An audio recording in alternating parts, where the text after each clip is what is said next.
Hello everyone, welcome to. आज है 16 जुलाई और आज की इस वीडियो में हम 16 जुलाई से रिलेटेड करंट अफेयर के सभी इंपॉर्टेंट क्वेश्चन को कवर करेंगे।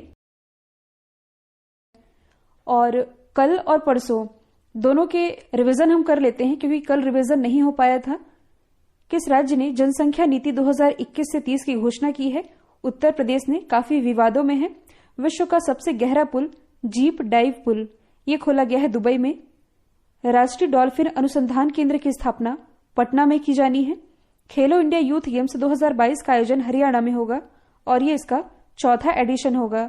जगन्नाथ रथ यात्रा उत्सव 2021 जो कि पूरी ओडिशा में शुरू हो चुकी है। फिर अगला है, नेपाल के प्राइम मिनिस्टर कौन बने हैं? शेर बहादुर देउबा। अंतरिक्ष में जाने वाले पहले अरबपति बने हैं रिचर्ड ब्रैनसन। इनकी प्राइवेट स्पेस कंपनी है, वर्जिन नाम है इसका। 53 ईयर बाद किस देश ने इंग्लैंड को हरा करके यूरो कप 2020 अपने नाम किया है? इटली ने। T20 फॉर्मेट में 14,000 रन बनाने वाले पहले बल्लेबाज बन गए हैं क्रिस गेल, वेस्ट इंडीज से बिलोंग करते हैं। हाल ही में इलेक्ट्रिक वाहन नीति ई वाहन नीति 2021 की घोषणा महाराष्ट्र ने की है। देश का सबसे बड़ा ईवी यानी कि इलेक्ट्रिक व्हीकल चार्जिंग स्टेशन ये कहां स्थापित किया जाएगा? तो इसकी स्थापना की जानी है महाराष्ट्र में। कल ही मैंने आप लोगों को बताया था कि हाल ही में महाराष्ट्र ने अपनी ई व्हीकल पॉलिसी 2021 की घोषणा कर दी है। साथ ही कुछ समय पहले ही ऐसी ही ई वाहन नीति गुजरात लेकर के आ गया है। दिल्ली ने पहले ही इसकी घोषणा कर दी थी।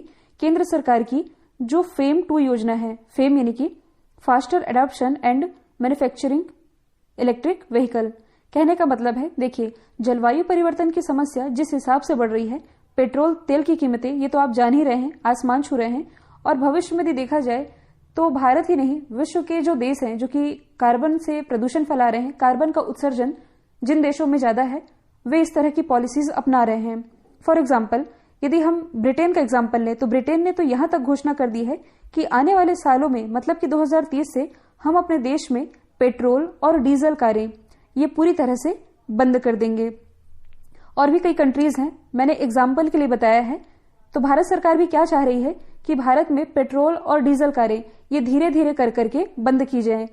और इसलिए केंद्र सरकार और राज्य सरकारें अपने अपने स्तर पर प्रयास कर रही है।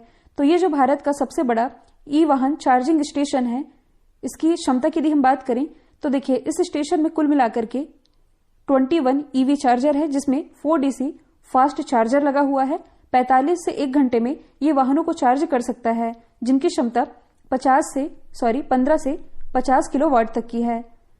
तो यहां से तो आप लोगों को केवल यही याद रखना है कि यह देश का सबसे बड़ा ईवी चार्जिंग स्टेशन स्थापना हुई है महाराष्ट्र में। महाराष्ट्र में स्थित है नागपुर। देखिए कहीं ना कहीं कुछ चीजें इस टॉपिक से रिलेटेड है, इसलिए मैं आप लोगों को बता रही हूं। हाल ही में जो केंद्रीय मंत्री हैं नितिन जयराम गडकरी जी, इन्होंने इसी नागपुर से भारत के पहले निजी LNG यानी कि लिक्विफाइड नेचुरल गैस सुविधा केंद्र का भी उद्घाटन किया है। महाराष्ट्र के ही पुणे में देश का सबसे बड़ा सोलर कारपोर्ट इसकी स्थापना की गई। जैसे कि एयरपोर्ट होता है या बंदरगाह जहां जहाज आकर के खड़े होते हैं, सेम उसी तरह से ये है कारपोर्ट जो कि आप इमेज में देख पा रहे हैं, स्थापना की गई है पुणे में। तो ये कुछ पहले हैं जो कि राज्य सरकार और केंद्र सरकार के द्वारा की जा रही है, ताकि जो पेट्रोल डीजल है जिसका इस्तेमाल हम भारी मात्रा में करते हैं, धीरे धीरे उसे कंट्रोल किया जा सके। और जो समस्या आजकल पैदा हो रही है जलवायु परिवर्तन की, जिससे कि ग्लोबल वार्मिंग की समस्या ये भी बढ़ रही है, इसे देखते हुए ये कुछ प्रयास है जो कि किए जा सकते हैं। तो यदि हम बात करें महाराष्ट्र की, इसकी राजधानी है मुंबई, मुख्यमंत्री है उद्धव ठाकरे, राज्यपाल है भगत सिंह कोश्यारी। अगला क्वेश्चन है, हाल ही में मवेशियों की रक्षा के लिए कानून का प्रस्ताव करने वाला पहला उत्तर पूर्वी राज्य कौन सा बना है? कहने का मतलब है कि पूर्वोत्तर भारत का ऐसा पहला राज्य जिसने मवेशियों की रक्षा के लिए कानून का प्रस्ताव किया है, तो ये राज्य है असम। और ऐसा नहीं कि असम इस तरह का कानून लाने वाला पहला राज्य है। असम के अलावा यदि हम बात करें तो उत्तर प्रदेश, मैंने आप लोगों को पढ़ाया भी था कि उत्तर प्रदेश गवर्नमेंट के द्वारा एक योजना है जिसका नाम है मुख्यमंत्री बेसहारा गौवंश योजना। इस योजना के अंतर्गत उत्तर प्रदेश में सड़क पर घूमती जो आवारा गायें हैं जिनका कोई मालिक नहीं है, ये यूं ही घूम रही है, तो उनकी रक्षा करने के लिए यानी कि देखभाल करने के लिए जो भी व्यक्ति उनकी देखभाल करेगा उसे मंथली पैसे की सहायता दी जाएगी उत्तर प्रदेश गवर्नमेंट के द्वारा। मध्य प्रदेश का आप लोगों को मालूम ही है, गौ कैबिनेट का गठन करने वाला ये भारत का पहला राज्य है। कर्नाटक गवर्नमेंट की भी ऐसी कुछ योजनाएं हैं जो कि जानवरों के हित में लाई गई हैं। तो ऐसी ही योजना असम गवर्नमेंट लेकर के आया है ताकि मवेशियों की रक्षा यहां की जा सके। तो देखिए, ऐसा प्रस्ताव लाने वाला ये पूर्वोत्तर भारत का यानी कि उत्तर पूर्वी राज्य ये ऐसा पहला बन गया है। असम की यदि हम बात करें तो इसकी राजधानी है दिशपुर। मुख्यमंत्री हाल ही में बनाए गए हैं हेमंता बिश्वा, राज्यपाल है जगदीश मुखी और असम का 7वां नेशनल पार्क ये बना है देहिंग पटकाई। भारत का पहला मल्टी मॉडल लॉजिस्टिक पार्क, इसकी आधारशिला असम के जोगी गोपा में ही रखी गई है। इस क्वेश्चन में बात की जा रही है मवेशियों के देखभाल की, मतलब कि इनके लिए लाई गई किसी अच्छी योजना की। तो मैंने कुछ पॉइंट यहां लिख रखे हैं जो मैं आप लोगों को बता देती हूं। पहला तो यह है कि आप लोगों को मालूम होगा कि जो ओडिशा गवर्नमेंट है इसके द्वारा जानवरों के हित के लिए लॉकडाउन चल रहा था, तो इन्हें प्रॉपर चारा वारा मिल सके, इन्हें भी खाने का सामान मिल सके, इसके लिए ओडिशा गवर्नमेंट ने अलग से पशुओं के लिए धन आवंटित किया था, जिसके लिए इन्हें मतलब कि नवीन पटनायक को पेटा इंडिया के द्वारा हीरो टू एनिमल अवार्ड से नवाजा गया था। साथ ही आप और क्या रिलेट कर सकते हैं, जो आंध्र प्रदेश गवर्नमेंट है इन्होंने पशु एम्बुलेंस की शुरुआत की। जैसे इंसानों के लिए एम्बुलेंस होता है, सेम वैसे ही पशुओं के लिए एम्बुलेंस की शुरुआत की गई थी आंध्र प्रदेश गवर्नमेंट के द्वारा। अब यहां बात की जा रही है पूर्वोत्तर भारत के पहले राज्य की। तो ऑप्शन भी मैंने कुछ ऐसे सेट किए हैं जिससे कि आप कुछ न कुछ रिलेट कर सकते हैं। हालांकि ये पूर्वोत्तर का नहीं है, लेकिन लगभग आप कह सकते हैं। बिहार में पूर्वोत्तर भारत का पहला ग्लास ब्रिज स्थापित किया गया है नालंदा जिले में। भारत का पहला ग्लास ब्रिज पूछा जाए तो यह है ऋषिकेश में। यदि हम बात करें मेघालय की, यह भी पूर्वोत्तर भारत का ही राज्य है और यह पूर्वोत्तर भारत का ऐसा पहला राज्य बना है जहां खेलो इंडिया स्पोर्ट्स स्कूल ये ओपन किया जा रहा है। यदि हम बात करें त्रिपुरा की, तो स्पेशल इकोनॉमिक जोन, पूर्वोत्तर भारत का पहला स्पेशल इकोनॉमिक जोन ये इसी त्रिपुरा में ओपन किया गया। यदि हम बात करें असम की, तो पूर्वोत्तर भारत का पहला गाय अस्पताल यानी कि काउ हॉस्पिटल ये इसी असम में स्थापित किया गया है। अगला क्वेश्चन है, बृहस्पति ग्रह से जुड़े ट्रोजन क्षुद्र ग्रहों के लिए नासा ने अपना पहला मिशन लॉन्च करने का फैसला किया है। इस मिशन का क्या नाम है? तो इसका नाम है मिशन लूसी। आप लोग ये सौर मंडल देख रहे होंगे, इसमें यदि आप देखेंगे तो ये है मंगल और ये है बृहस्पति।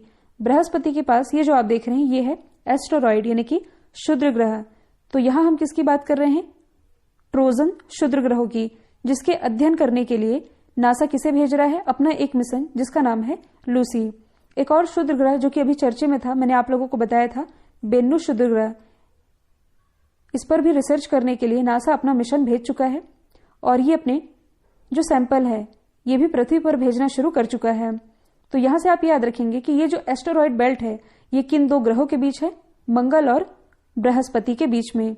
बृहस्पति जो कि पूरे सोलर सिस्टम का सबसे बड़ा ग्रह माना जाता है। तो इसमें रिसर्च करने के लिए नासा अपना ये मिशन भेज रहा है जो कि इसी साल यानी कि 2021 में लॉन्च होगा। अब यदि हम अदर ऑप्शन की बात करें जो कि कहीं ना कहीं नासा से ही रिलेटेड है, नासा के किसी मिशन से रिलेटेड है, मिशन परसिवरेंस। तो नासा का जो मंगल मिशन था इसमें जिस रोवर का इस्तेमाल किया गया था इसका नाम परसिवरेंस ही था, जबकि जिस हेलीकॉप्टर का इस्तेमाल किया गया हेलीकॉप्टर का नाम था इंजेन्यूटी। लूसी के बारे में हमने डिस्कस कर लिया। प्लांट हैबिटेट 02, तो नासा के एक वैज्ञानिक है जिनका नाम है केट रूबिन्स। जो केट रूबिन्स है इन्होंने अंतरिक्ष में पहली बार मूली की फसल उगाई थी और ऐसी उपलब्धि पहली बार हासिल की गई थी। इस मिशन को नासा के द्वारा नाम दिया गया था प्लांट हैबिटेट 02। तो ये भी आप रिलेट करके याद रख सकते हैं। और मैं आप लोगों को बता दूं कि जितनी मेहनत क्वेश्चन सेट करने में नहीं लगती उससे कहीं ज्यादा ऑप्शन सेट करने में लगती है, ताकि मैं आप लोगों को कहीं ना कहीं से रिलेट करके सारी चीजें, सारे फैक्ट बता सकूं। तो यही रिक्वेस्ट है, वीडियो को शेयर जरूर करना है और लाइक तो करना ही है। अगला क्वेश्चन है, हाल ही में चर्चा में रहा लेमरू हाथी अभ्यारण्य ये किस राज्य में स्थित है? तो ऐसे भी क्वेश्चन एग्जाम में देखने को मिलते हैं। ये स्थित है छत्तीसगढ़ में। अब ये चर्चे का विषय क्यों रहा है? तो देखिए, ये जो अभ्यारण्य है जिसका नाम है लेमरू, अभी हाल ही में क्या हुआ है कि इसका जो क्षेत्रफल है ये घटा दिया गया है। घटा दिया गया है कहने का क्या मतलब है? तो देखिए, पहले जो इसे एरिया डिस्ट्रीब्यूट किया गया था हाथियों के संरक्षण के लिए, ये था 1995 वर्ग किलोमीटर। इसे ही घटा करके अब कितना कर दिया गया है? 450 वर्ग किलोमीटर। अब ऐसा क्यों? तो देखिए, कहने का मतलब है कि ये जो एरिया है जहां ये हाथी पाए जाते हैं, जहां ये हाथी अभयारण्य है, इस इलाके में कोयले के भारी भंडार होने की संभावना ये बताई गई है, जिसके कारण सरकार ने ऐसा फैसला किया है कि इनका ये जो एरिया है इसे समेटा जाए। इनके एरिया को आधा करते हुए अब यहां खनन का कार्य किया जाएगा, मतलब कि यहां कोयला निकाला जाएगा। तो बहुत सारे जो पर्यावरणविद है ये इसका विरोध भी कर रहे हैं कि क्या हाथियों के जीवन से भी इंपॉर्टेंट है खनिज निकालना।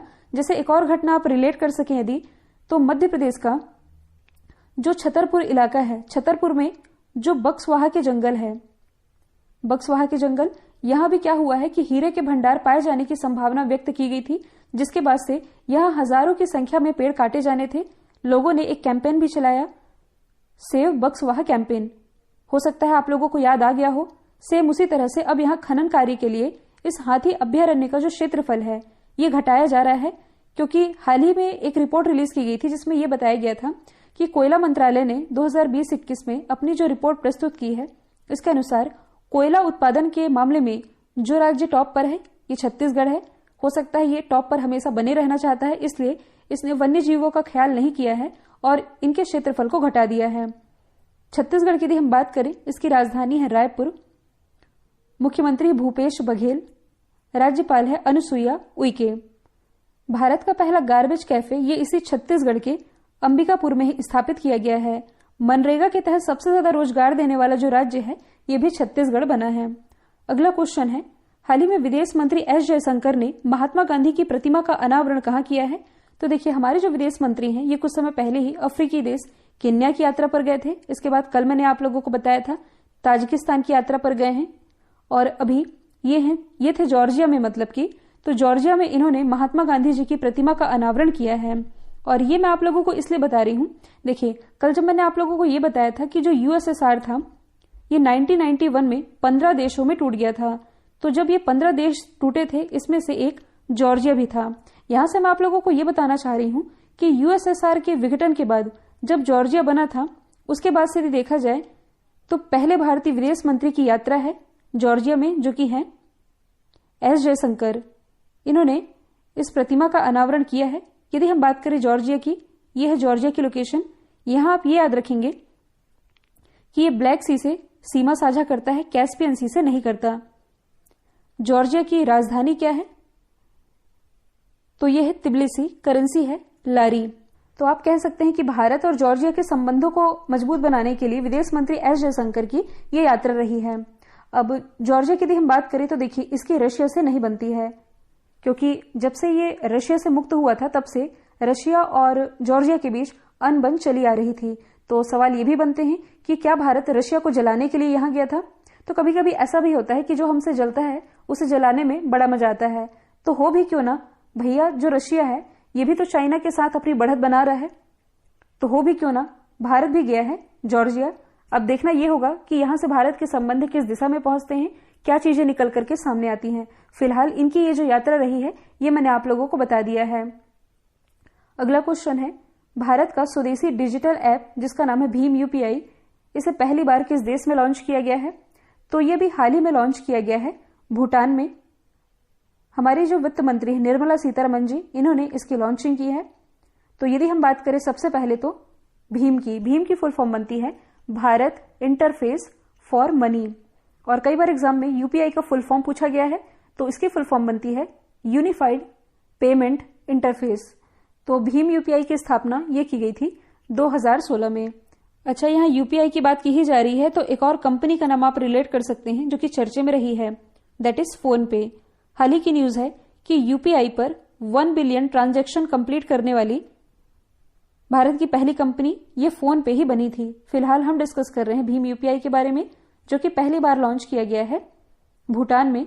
भूटान की यदि हम बात करें तो इसकी राजधानी थिम्पू, करेंसी है नगुलतरम, और कल मैंने आप लोगों को यही पास लोकेशन बताई थी सिलीगुड़ी कॉरिडोर की, जो कि आप देख पा रहे हैं मात्र 22 किलोमीटर का ये क्षेत्र है जो कि शेष भारत को पूर्वोत्तर भारत से कनेक्ट करता है।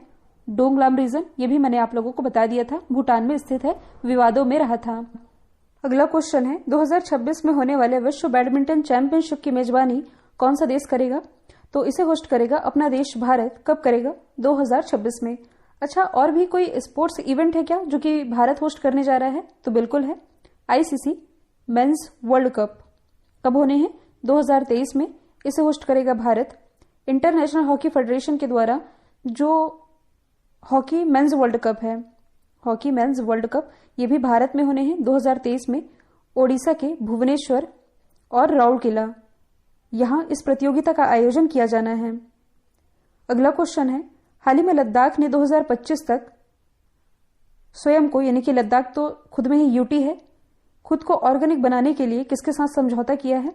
तो ये समझौता भी हाल ही में किया गया है सिक्किम के साथ, क्योंकि ये तो आप सभी जानते हैं सिक्किम ये भारत का पहला, यानी कि जैविक खेती लागू करने वाला भारत का पहला राज्य है।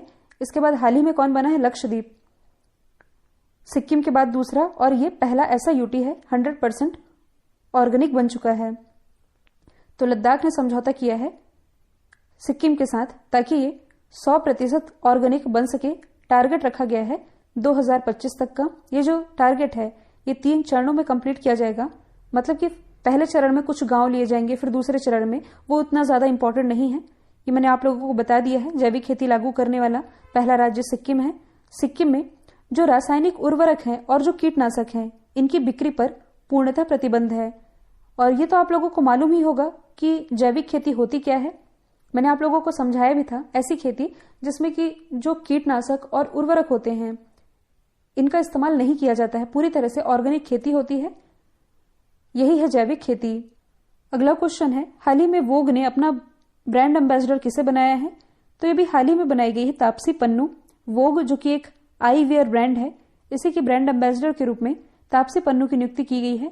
एक और आई वेयर ब्रांड मुझे याद आ रहा है जिसका नाम है ओकले, और इस ओकले आई वेयर ब्रांड के ब्रांड एम्बेसडर कुछ समय पहले ही क्रिकेटर रोहित शर्मा बनाए गए थे। अदर ऑप्शन की यदि हम बात करें तो ये जो विद्या बालन है, हाल ही में जो गुलमर्ग में एक फायरिंग रेंज है, इसका नाम विद्या बालन के नाम पर रखा गया है। अभी लास्ट ईयर जो नेशनल फिल्म अवार्ड दिए गए हैं, इसमें बेस्ट एक्ट्रेस का अवार्ड कंगना रनौत ने जीता है। दीपिका पादुकोण की यदि हम बात करें तो भारत सरकार का एक अभियान है जिसका नाम है भारत की लक्ष्मी, इसकी ब्रांड एम्बेसडर दीपिका पादुकोण और पीवी सिंधु, ये दोनों ही हैं। अगला क्वेश्चन है, हाल ही में राज्यसभा में सदन के नेता कौन बने हैं? तो ये भी हाल ही में बन गए हैं पीयूष गोयल, जो कि पहले रेल मंत्री भी रह चुके हैं, लेकिन अब रेल मंत्री कौन बन गए हैं? अश्विन वैष्णव। तो पीयूष गोयल ये बने हैं राज्यसभा में सदन के नेता, और इन्होंने स्थान लिया है थावर चंद गहलोत का, क्योंकि थावर चंद गहलोत इन्होंने भी हाल ही में कर्नाटक के राज्यपाल के रूप में शपथ ले ली है। तो सदन के नेता ये बने हैं पीयूष गोयल। जो सदन का नेता होता है ये सदन में सरकारी बैठकों और कार्यों के आयोजन के लिए जिम्मेदार होता है। वैसे ही आप रिलेट कर सकते हैं, हाल ही में राज्यसभा में विपक्ष के नेता ये बनाए गए थे मल्लिकार्जुन खड़गे, इन्होंने स्थान लिया था गुलाम नबी आजाद का। वेंकैया नायडू भारत के उपराष्ट्रपति हैं। राज्यसभा में जो पदेन सभापति होते हैं ये उपराष्ट्रपति ही होते हैं। कल जो मैंने आप लोगों से सवाल पूछा था, इसका राइट आंसर क्या था? पटना। अब आप लोगों के लिए आज का सवाल है, एनटीपीसी के द्वारा देश का सबसे बड़ा सोलर पार्क ये कहां स्थापित किया जाएगा? इसका जो भी आंसर है कमेंट बॉक्स में बताइएगा। वीडियो यदि पसंद आया है तो लाइक कीजिए, शेयर कीजिए, चैनल को सब्सक्राइब करना बिल्कुल मत भूलिएगा। आज के लिए इतना ही। Thank you so much.